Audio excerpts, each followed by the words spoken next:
In this video we are going to look at the typical plans that arise in the modern defense when white advances with f4 and establishes a powerful pawn center. After the moves e4, g6, we are in the modern defense. Now, white can move d4, occupying the center with his pawns. Black responds with bishop to g7, developing his bishop towards a good diagonal, from where he puts pressure on the center. White can advance with f4, establishing a powerful pawn center. Their idea is to attack in the style of the Austrian attack of the Perk defense. Now, black can attack in the center in several ways. For example, he can make the move c5, attacking against the d4 pawn. Now, white has three possible answers. He can exchange pawns by capturing black's pawn. He can defend his pawn and stand still, keeping tension in the center, or he can advance his pawn to d5 to prevent black from capturing on d4. When black attacks the center with a pawn, white always has three possibilities. Exchange pawns, defend the pawn, keeping the tension in the center, or advance the pawn. If white exchanges pawns with d takes c5, then black can respond with queen a5 check, and then he will recover the pawn by capturing on c5. After, for example, c3, the game would continue. Queen takes on c5. A dragon-type position has been reached in which black has very good chances, since white has made the f4 move too early. Black will be able to continue with moves like d6, to control the e5 square. He will be able to develop their kingside with knight to f6, and then castle on the short side. He will be able to expand with his pawns on the queenside, with the moves a6 and b5. Then develop his queen bishop on the b7 square and occupy the large diagonal of light squares and press against the e4 pawn. The queen's knight can develop on the d7 square and then can go towards the c5 square, from where it will increase the pressure against the e4 pawn. If white defends the d4 pawn with c3, black can go for d5, increasing the tension in the center, or he can also capture directly on d4, eliminating an opponent's central pawn. After c takes d4, black can continue with d5, placing a pawn in the center and attacking against the pawn on e4, with the idea of destroying the opponent's pawn center as soon as possible. After e5, to keep the pawns together and gain space in the center, black can continue with knight to c6 and has a very good game. He can continue with moves like knight to h6, castle on the kingside. And then he can bring the knight closer to the center by taking it towards the f5 square, from where it will pressure against the d4 pawn. He will be able to develop his queen's bishop towards the g4 square, to exchange it for the white knight when it develops towards the f3 square. And, in this way, he will eliminate a good defender from the d4 point. He will be able to reinforce the defense of the d5 pawn by moving e6. And he will be able to attack against the center with the f6 break, thus attacking against the front of the white's pawn chain. The black queen will be able to develop towards the b6 square, to attack against the d4 pawn, which is a weakness in white's camp.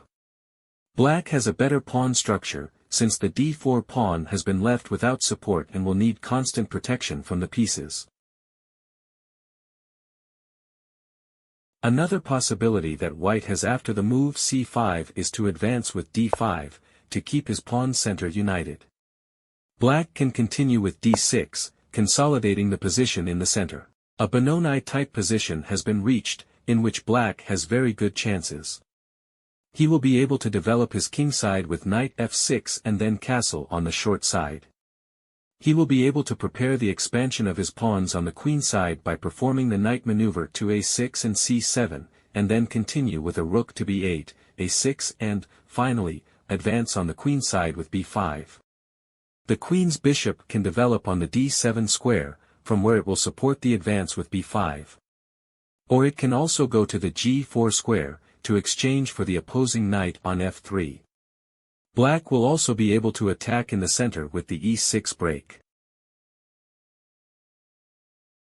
Another possibility that black has after the f4 move, instead of attacking directly with c5, is to make the move d6, controlling the e5 and c5 squares, to prepare for those breaks in the center. After, for example, knight to c3. Now, black, in addition to attacking in the center, can also make the move a6, with the idea of expanding with his pawns on the queen side, with b5.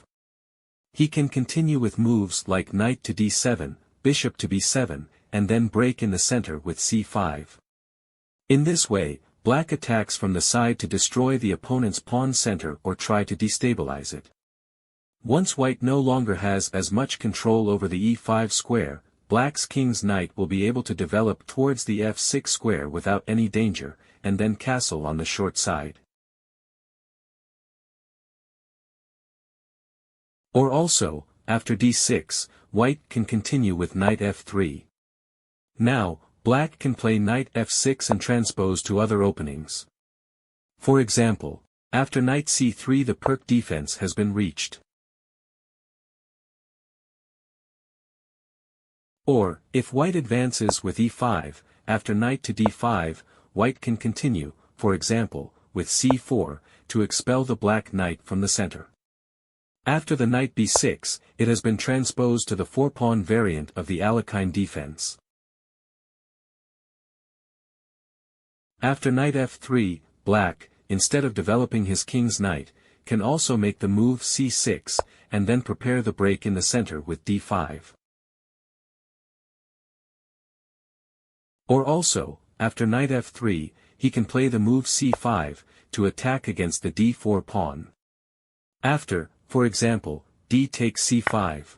Black continues with a queen a5 check, and then captures the c5 pawn and reaches a dragon-type position in which black has very good chances.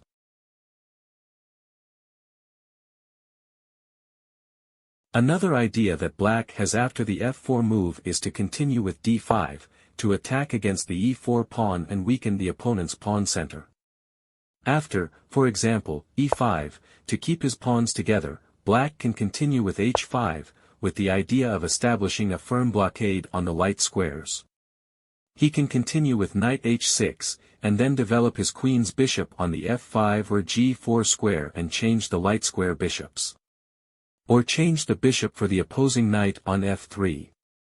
In this way, black would get rid of his bad bishop and then be able to make the move e6, to consolidate the position in the center.